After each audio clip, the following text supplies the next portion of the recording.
Mi estimado docente y compañero, mi nombre es Marc Anthony Pardo Arias, estudiante de Pedagogía de la Lengua y Literatura, y vamos a revisar algunos elementos del vanguardismo y del realismo social que se encuentran en algunos cuentos de escritores ecuatorianos. Vamos a reflexionar sobre estos elementos, identificarlos dentro de pertenecientes a estas corrientes literarias. Antes de ello, vamos a ver primero una pequeña introducción. Adentrados en las primeras décadas del siglo XX, con acontecimientos históricos como la Revolución Rusa y la aparición de nuevas clases sociales denunciantes de de la burguesía, surgen las vanguardias que se despegan de la tradición literaria y ponen en perspectiva mucho más objetiva y consciente con los aspectos de la realidad. El panorama lleno de desigualdades, proletariado y explotación laboral marcarían la llegada de la literatura del realismo social.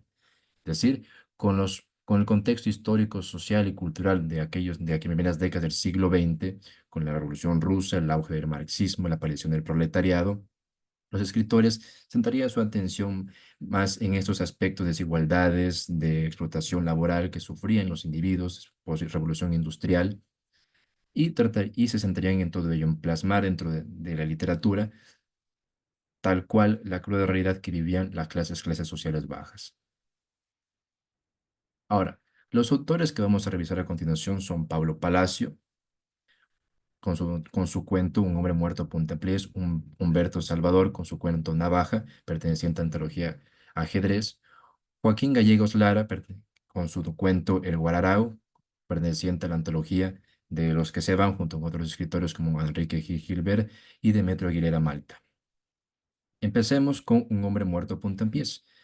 Un hombre muerto a puntapiés se basa en una historia de un hombre el cual se obsesiona con la muerte de un hombre, para la redundancia, muerto a puntapiés, y se obsesiona con su muerte y la narración se basa en maquinaciones constantes e imaginaciones de las posibles razones y causas de las cómo pudo haber muerto este hombre. Los elementos vanguardistas de la historia del cuento podemos identificar como la narración se efectúa desde una perspectiva subjetiva. El autor juega con la realidad y lo fantasioso. A medida que avanza la narración hay una línea realmente divisoria o la línea se llega a ser muy invisible entre lo real y lo ficticio, entre aquello que realmente puede estar sucediendo y aquello que solamente es imaginación del narrador. Personajes marginales y espacios urbanos. El hombre muerto a puntapiés es un hombre perteneciente, es un hombre sin o con poca escasa relevancia social. Un humor despiadado y ridiculización del entorno. De hecho, el narrador a principio de la historia trata la muerte de este hombre como si fuera un acto hilarante, un acto casi irónico.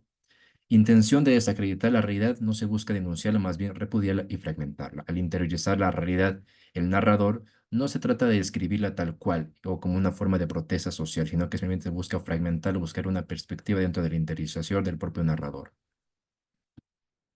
Navaja de Humberto Salvador. Navaja de Humberto Salvador trata de un hombre el cual entra a una barbería y conversa con el barbero, el cual tuvo un accidente de tráfico en el cual fue atropellado y se basa la historia en un intercambio de tragedias, de veleidades y adversidades que tuvo que atravesar el barbero.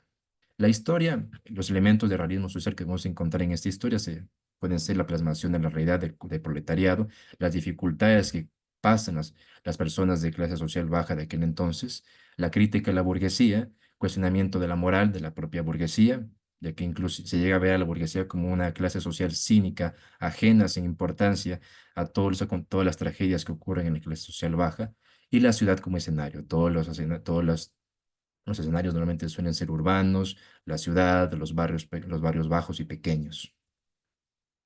El Guararao de Joaquín Gallegos Lara. Es una historia basada en un afroecuatoriano trotamundos comerciantes, el cual tiene de mascota a un guararao, un ave de rapiña carroñera, el cual es asesinado un día con una emboscada para robarle unas cuantas monedas. Elementos de realismo social que vamos a encontrar en esta historia es, por ejemplo, la narrativa cercana al hombre cotidiano.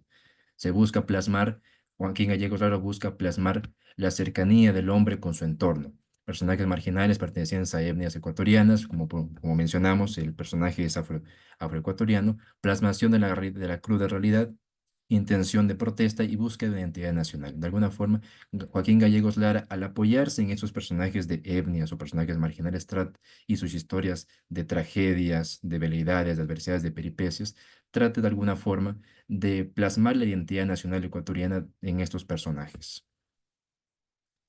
En conclusión, podemos ver que todos esos autores tienen una preocupación por lo social del individuo, con aspectos como injusticias, con desigualdades, la moralidad de la burguesía, de las clases sociales. Vemos que Pablo Palacio se enfoca más en un aspecto de la realidad, de fragmentar la realidad, centrándose en narraciones más interiorizadas. Humberto Salvador va por una vía de protesta más en cuanto al proletariado, y Joaquín Gallegos ahora busca una identidad nacional en cuanto a los personajes marginados y de diferentes etnias. Eso sería todo en cuanto a los elementos del vanguardismo y del realismo social. Estas son las referencias bibliográficas en las cuales me basé para esta investigación. Muchas gracias.